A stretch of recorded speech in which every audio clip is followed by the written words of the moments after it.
Now, the controversy surrounding celebrities Maris Racal and Anthony Jennings is now raising concerns about privacy. This comes after Jennings' ex-girlfriend leaked screenshots online last week detailing his supposed affair with his on-screen partner. But what exactly are the legal consequences of sharing private conversations online? We will find out this morning. Joining us live in the studio is Attorney Jose Manolo Garcia. Good morning, Attorney Joey na lang. Yes? Attorney Joey, welcome to the show. Shorter. So yes, Joey. easier. And I'm sure, Attorney, you are updated sa balitang ito. Yes, sa chika. Being the resident showbiz chika queen here. But anyway, so people have been talking about this topic, especially since over the weekend, both parties have released their statements already. And people are talking about the legal implications of posting all those private messages online, also pictures, not just messages, but pictures as well, without the consent of the two artistas, right? So let's talk about, let's focus first on, what do you call that? Data privacy, the Data Privacy Act. What constitutes a violation of data privacy when sharing personal information or screenshots on social media? Okay. So in relation to the trending issue, right, swirling around for the past how many days or even weeks? Yes. So I think one of the most important points here is for us to discuss data privacy, which comes into play. Right? Now, before we could further have an understanding of what's its relation to what took place, right? Let's first briefly discuss what is this all about. Yes. So, well, essentially, this Data Privacy Act protects information, from people who you do not want to have access to this information. And it ensures the rights of individuals to determine who could have access to your information. So simple as that, right? So now, data privacy ensures and protects the right of every individual to control the collection, the access, and the use of your information. Okay, remember those three, right? Now, when we say access in relation to this trending issue, right? They were saying that it could be presumed just because I think the ex-girlfriend was able to take screenshots. Yes. Right? So with that, it presupposes, or let me say, is it safe to assume that there is a consent to access the phone? Right? Because for you to take screenshots of my phone, then it could be safely presumed that I have given you access to the phone. Right? Okay. However, the data privacy is very explicit on this matter. Meaning to say, the consent does not necessarily end to the giving of permission to access my phone. Right. Okay? Because access should not only be specifically given, consent must not be only specifically given to the access, but also to the use or processing of the information. Okay. Right. So there are a lot of aspects to consider with regard to that, access being just one of the points to argue. Now, I understand, honestly, why it would be a long conversation at the very least. Pero let's look at the penalties first of breaching the Data Privacy Act. What are the minimum, the maximum, if it is found that you have breached the Data Privacy Act? Okay. Now, well, it would depend on the severity of the crime, right? Because, of course, these are allegations that you have to prove once you escalate this into a legal avenue, okay? Now, these are just allegations. The burden of proof is upon the one who alleges. Yes. Now, data privacy has much stiffer penalties as compared to cyber libel. Okay? Now, I would say it would range from, I think the minimum is, it could be fine or imprisonment, or both fine and imprisonment. Okay. Because this is a criminal, there is a criminal aspect as well as a civil aspect in this. Okay. So once one is sued in violation of data privacy, the one being sued could be liable for both criminally, and he or she has to pay a fine ranging from 500,000 up to 5 million pesos, or imprisonment. Imprisonment from 1 year to 7 years. Oh, wow. Yeah. Okay. So we actually have it right here from the National Privacy Commission, ranging from 6 years to a day to 12 years of imprisonment, and of course fines of up to actually 1 million. It says here 1 million pesos as well. Again, that's from the National Privacy Commission. But then, of course, apart from all of the punishments and all of the penalties, of course, the question still is: can someone be held liable for posting screenshots? You talk about accessibility. But what if it's the person, you're sharing your own screenshots because you're the other party involved? I mean, there are a lot of questions with regard to that as well. Because it happens a lot. People post their receipts, quote unquote, Yes, right? yeah. So Yeah. can they be held legally accountable for that Okay. if the other party doesn't consent? Well, foremost, we have to determine what kind of information is being protected under this law. Yeah. Because not all information are within the purview of this particular law. Okay. What is being protected here has to be considered as personal or privileged and sensitive information. And what are these? Okay, these are your tax licenses. Yes. And in fact, in relation to this trending issue swirling around, buzzing about for the past how many days or weeks, the Data Privacy Act includes the aspect on sexual matters, sex life. It is expressly enumerated. It is among those in the list, that is being protected, considered as classified, sensitive, or personal information. Okay, so there's a problem when someone shares this matter, or rather post it on social media without the consent of the owner of this information.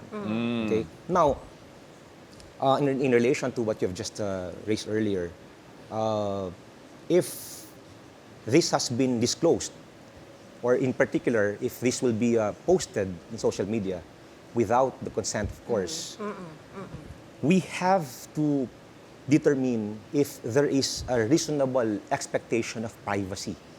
Okay, that is very important as a principle recognized under the law. Okay. So even if you have access to our conversation, exchanges, and even if you are part of it, but if there is some reasonableness that you are supposed to, respect that conversation or that exchanges of communication, then you are not supposed to share. More so, disclose it online. Okay. So I think it's like a per case basis, obviously. Like it just Yeah. depends. Yeah. But now, Attorney Joey, I'm curious because in a world of social media right now, right? When it comes to cyber libel, I cannot say that word. How does that apply to social media posts or comments? And because everybody now, right? They can make dummy accounts. They can just comment hate stuff and just say a lot of stuff, like basically defamation as well. So what kind of legal courses can you take when it comes to that matter? Okay.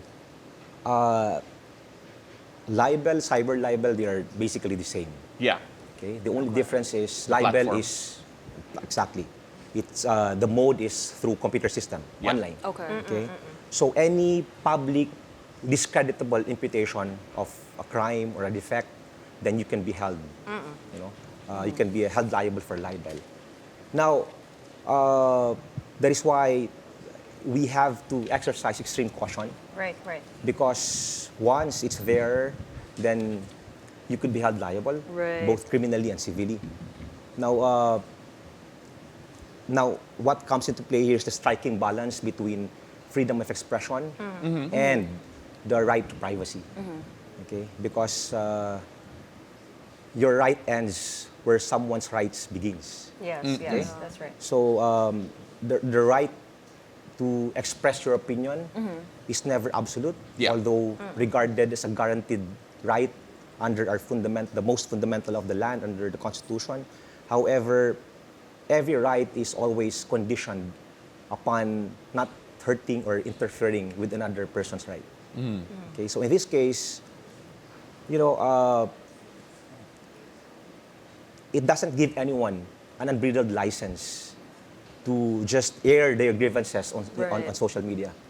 Okay, so it's so hard for us to air someone's dirty laundry in public because there are definitely legal consequences, Right, and one of which is for you to be criminally liable for libel or cyber libel. So, attorney, I'm curious, no, because there are some people who, take pictures when they see some celebrities together, like in a different country, and then they post pictures and then they post it online. So, automatically, you can be sued already if you share this kind of information.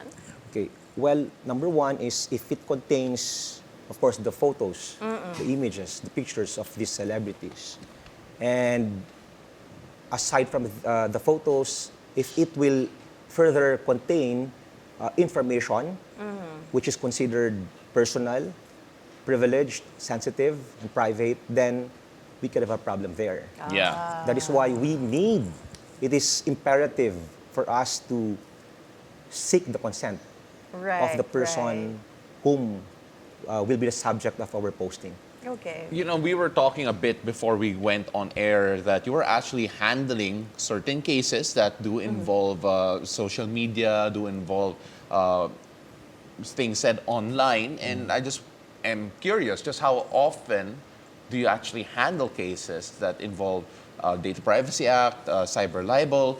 Because, again, social media is becoming a place wherein people are looking for more legal protection. People are looking for legal recourses with what happens online.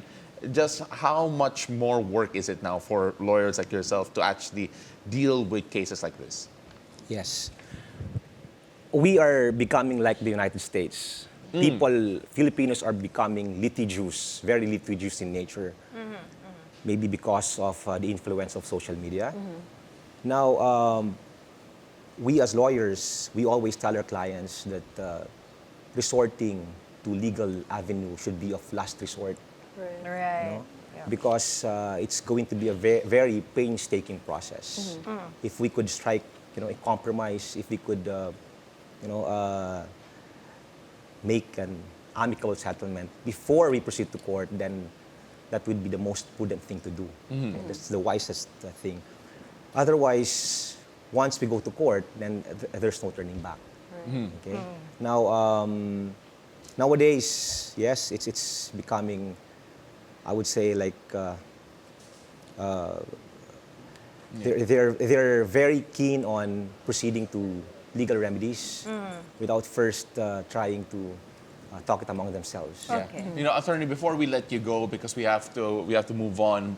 My final question here is actually for the younger audience that we have, including some of the younger people we have on the side right now, simply because how can people protect themselves from this type of situation when it comes to cyber libel, when it comes to data privacy?